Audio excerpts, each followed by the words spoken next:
The blue side is going to maintain its 100% win rate here in the Grand Finals with Falcons, Apbren up on blue, SRG up on red.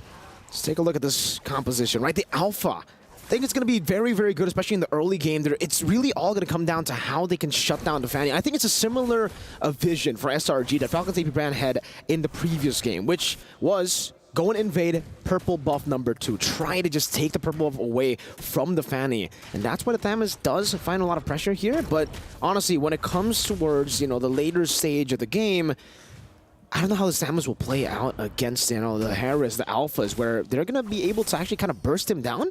And the Vengeance won't really have the same effect as it did for Falcons Apbren like it did back in game number 2 for SRG. No, I can agree with the sentiment here, but I think, especially when you do have the Thomas, it kind of opts to tell you, like, I want to have some form of control and dueling power. Oh, God. This is it. The Spear of Alpha straight into under the turret skies. Finds first blood again. Calteezy, though, looking for the trade back. Cram under turret, able to flicker out. Skies in the bush. And Calteezy will be able to escape for now. Earth Shatter, flicker onward. Combo together. Kyle gets the response. They should have been a little bit more decisive on that one. Do you back away or do you just hold your recall? I mean, you're basically dead anyways, but at least they got the flicker out of Ogwin. It's 1-1 in terms of kill score. Everybody's just fighting back for that lead, but this allows Flapteezy to actually try and recover in his lane. He's going to freeze it right underneath his turret, and that's just great for him because as soon as he hits level 4, he's going to be a problem.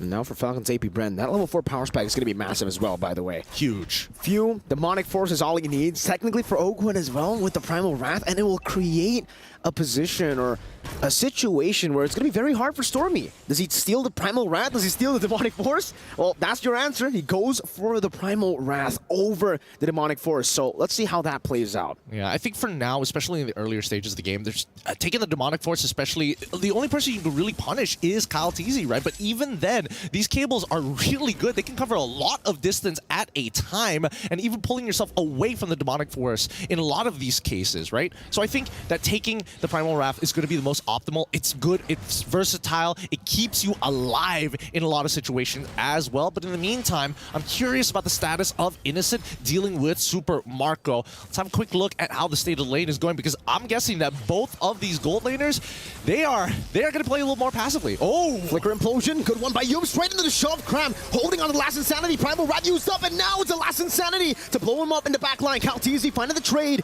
and it's going to be 1-for-1 right now. XP traded for Rome. Flapteezy, no vengeance on him. Good Terrify from Stormy, forcing out a Demonic Force from Few. And just like that, SRG, they're playing their cards really, really well. Now with the cooldown on the Demonic Force, no resets, they should be able to take the turtle for free. We do see the hand cams from these players. They're trying to increase their APM here, right? They're going in and out of their shop just to make sure that their fingers are warm for when the situation calls for it. But let's see. This turtle is going to be important for both sides here, and ideally, SRG wants to stall it out. Again with the Earth Shadow, Calteezy into the back line with Flapteezy. Sky is going to be bursted down by Kyle. Picks up the killing spree straight into the turtle. That's free, but it's for Falcons Apbren. Cram trying to kite away. Faraga armor down. Calteezy's looking for the assassination, but Cram was able to flicker out and space himself out properly. And what am I telling you, all right? That's why you have Thomas on your side. You're able to kind of buy just a little bit of time, but most importantly, your damage is so applicable. If you win any single one of your trades in these side lanes, then you start calling the attack dog Calteezy to start finishing up these kills for you, similar to how SRG did it, except with Yums.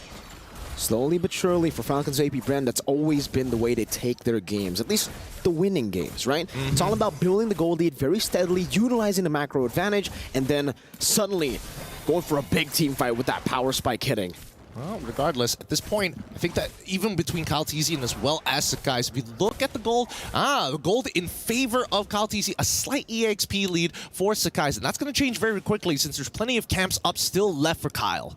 By the way, I didn't really notice this at the start of the game, but it fused on Brave Smite on the Phoveus. So I would say it's an interesting emblem to take, right? Because usually you would maybe want to go for Impure Rage, try to get more mana, stuff like that, all about sustain. Calteezy wants to go for the assassination, though, finds it in the bottom lane. Xborg Usually you can sustain, usually you can get out, but Flapteezy's just munching on that Faraga armor. I mean, when you get ganked 3 times like that, you know, how many times has he been canceled a recall? How many times has he had to sacrifice himself and trade down against Falcons Apbren? And to answer your question, why Few decided to go for Braveswine is because he bought first item Gleaming Gem, right? Every single time he gets a level, he's going to be able to get some mana as well as HP. Speaking of which, Ogwen. Good shove down. Ogwen forced to use the Primal Wrath. Oh, baits out the implosion too. Oh no.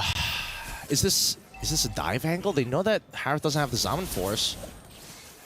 For now, not yet. I think, all right, at this point of time, right, if we are really thinking hard about this, I think that Falcons Apbren are in a much better position than SRG. They know that a majority of the ults are down, so whoever's low, quickly reset, come back. We need to do this fight. We need to potentially have a fight, but at the very least, blitz down this turtle. You can see Flap's damage there, zoning Yums away. And you can see for Selangor Red Giants, they know that there is no way they can contest for this turtle, not with their HP bars. And they'll decide to back away. Just deja vu to game 1, game 2, where they had to come back in the game. Innocent going to be engaged on, forcing the Zaman Force out. But Innocent is able to space out in a way where you can't really go for the chase. It'll be too greedy to do so. Cram in the mid lane, just poking Ogwen down. Well, they're going to take their time with the skin. FCAP, they've been like slowing things down a lot. Ooh, Thunderbelt first item coming in from Flapteezy, just to make sure that it's like, oh no, I'm not trying to War Axe, I'm trying to get real tanky so that at least even in the late game, I have some form of relevance there. Now he's opting to build a War Axe, but he's going to take some time with this, right? At the end of the day, the most important ones are the insurance policies, and that's going to be in their gold laters. I'm seeing Super Marco and as well as Innocent both contesting pretty heavily, but it's going to be Super Marco who has the lead for now. Skies there, Spear of Alpha, able to catch him, but Kyle still has the energy, has the purple buff to escape. We got a game fact, but hold up, Flapteezy going in, forcing Yums to shove back. Well, game fact here. We were always talking about blue side being the heavily favored side. Wait, no, they're fine. Okay, blue side being the heavily favored side, but honestly, in this Grand Finals, 100%, but overall, 60.44% win rate overall in 91 games, and that's a lot of data that we're working with. It just goes to show, man, if Falcons Apbren win, it's to be expected. It's the pattern of even the MPL regions. Blue side has just been such a dominant force, and I guess with the patch, even more so. Flapteezy and Ogwen, though, again, really trying to control the enemy jungle. Flapteezy just trying to maybe even invade some of the creeps here. Cram going for the poke. Ogwen able to onward defensively. Falcons Apbren know better than to go for the fight. They know that they have an advantage now with the Fanny to clear out the side waves, to actually shove it and force SRG to lose some XP and gold. I totally agree with you here. I mean, look at how shoved up the waves down on that bottom side, right?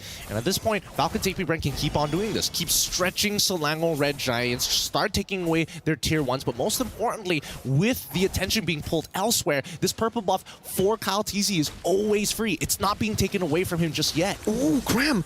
Faraga armor completely demolished there. The shove back, Flapteezy still with a vengeance. And now it's going to be Kyle TZ jumping to the backline. Stormy trying to go for the Terrify, gets absolutely obliterated. Few in the midst of it all, still able to get the demonic force, but Cram melts him down with the fire. Oh, for now, good peel, but at the same time, they are still trading 1-for-1. We haven't seen a positive trade from Selangor Red Giants in the past 8 minutes or so. And until we do see that trade happen, I think that, you know, they're going to take their time once again. The scaling on Innocent especially, they need him to have that Holy Crystal have some relevant damage in this game. Because so far, Kyle TZ, he's having the time of his life, right? He's playing a completely separate game while SRG are scrambling to figure out how we close down on this 4K deficit. It's going to be very, very hard for SRG, but really it's all about... I feel like in this game it's a bit different too, right? Because in game 1, game 2, the games that they were able to come back despite losing out in the early game, they had a composition that does well in the mid game. Meanwhile here with the Harith, you're not forced to get the early lead, but it'll be better. It'll be optimal for you to have that early lead, to build your own snowball. And if we do get to the later stage, Falcons Apbren, they have a marksman. They still have a lot of these skirmish-heavy heroes that are pretty good in the late game too, man. I mean, even Flapteezy, his build on the Thamus, he can take as much damage as he can deal. Yeah, and he doesn't mind poking, right? Because that just helps him stack up that hybrid defense regardless. And you can definitely see the difference between the two because, unfortunately, Thamos is taking a lot less damage than Cram despite the 2-level lead, right? And more importantly, it feels like Stormy is having the hardest of times. Because what ultimate do you take at this point in time? Even if you take the Demonic Force, there's not many people who proc it. Oh, Kyle trying to go for the assassination onto Stormy. Stormy's still able to displace himself very well there. And SRG, now with the conceal Yums. Looking for a play. Knows Flapteasy doesn't have a Purify, but doesn't want to go for it just yet. View Demonic Force into the midst of it all. It's a 2v5 right now. And now it's going to be Calteezy looking for the backline. Primal Wrath. Yums finds the implosion onto 2 members straight into Innocent. Now with the Demonic Force, but he's going to be changed CC. Still surviving. Cram finds a double. Ogwen going to be slashed by Skies. Somehow, some way, the Red Giants always find a way. Oh my goodness, they catch 3 there, and just a sliver of health from Yums as well. Those important calls from the side of SRG is what's really defining them as why they are a threat to Falcons Apbren. Great implosion coming in from the side of Yums. Innocent, he did, I would have liked him to use that Purify just slightly earlier, but let's look at the replay here, because when it does happen, right, Few initiates. His objective is to chunk out as many people as possible. Sakai's, he probably could have held his ground just a wee bit longer, but wasn't expecting Yums to get so much there. Because Super Marco, at the end of the day, is waiting to finish off all the low members, and that's the main win con here for FCAP. Slowly but surely, now it's SRG's turn to take it slow. They got the Lord. No real reason to go for the fights now. They can start going for the turrets. And we were talking about how, for SRG, it would be great if they can somehow build their own snowball. And it happened right as their window opened. That was their power spike. Innocent getting into the mid-game, 10-minute mark. And now with the Lord in the mid lane, they're starting to get some structures down as well. Yums to the flank. The conceal spotted by Ogwen. Primal Rat stolen away. Falcons Apbren's got to respect this. Marco dealing some damage onto the Faraga armor. Now the Holy Defense going to be procced in the mid lane. No, they keep it alive. So far for SRG, they've only managed to take mid and top, and they're actually going to lose a tier 2 down below. Calteezy this entire time just headed down to the bottom side. He knew that he's basically going to be useless if he has to take a traditional front-to-back against SRG. So he opts to take the on the opposite side of the map. At least his team doesn't have to worry about that side. Super Marco with the GDS already just knows he's going to get attacked, he's going to Purify, he's going to transform, and just walk away and maybe look for a re-engage down the line. But most importantly here, I think that SRG, especially for Sick Guys, for him to start the fight is a bold claim. I think that Falcons Apbren, they want SRG to find these big engages more often than not so they can initiate, right? It's really that implosion that they're worried about. They don't want to repeat the same mistake twice. Great cross-map plays here by Falcons Apbren, able to find another tier 2 turret. And these are small wins. It won't win you the game instantly, but slowly but surely, just with the tempo shifting, and with Falcons Apbren having so much more prio on the map later on, especially considering, you know, they can shove a bit deeper, they can start invading, they can start looking for these angles that the composition will definitely find a lot of value with, right? If they are able to attack from different angles, force SRG into a non-front-to-back, it'll be great for them. Spear of Alpha onto Ogwen, straight with the fire to Ogwen, force a flicker with the Primal Rat, now Cram! Last Insanity, straight to the skies, and now it's gonna be Cram still kiting away, Few with the Demonic Force, now with the Vengeance as well, but he gets bursted down. Now Kyle looking for some more damage, Few jumping around but gets caught by the spear. Skies on a killing spree, Marco keeps on going, finds a double. The turn to tides around, Innocent in the midst of it all, looking for the play. Cram has the Faraga armor back up. Super Marco forced to run away. And that's the GDS diff. That is the GDS diff. Clean him up, Kyle. Fight. Oh, he doesn't spot him. Crab. Oh, no, he walks out. He's trying to do it all over again. He ends up giving a Crab. Lost his cool at the very end, dude. He had no idea. But yes, the GDS difference there. Gets the Faraga armor, uses the last Insanity, kites away from it. And even Innocent, honestly, the placement of the Zaman Force actually mattered there. The 10% slow could have been what they needed to win out that fight entirely. Let's start with the position of Yums. Just look at where he's positioning, right? He knows, he spots out Kyle and completely shuts off that zone, and Kyle quickly turns around. Now, if Kyle got his damage down in, then Super Marco has the green light.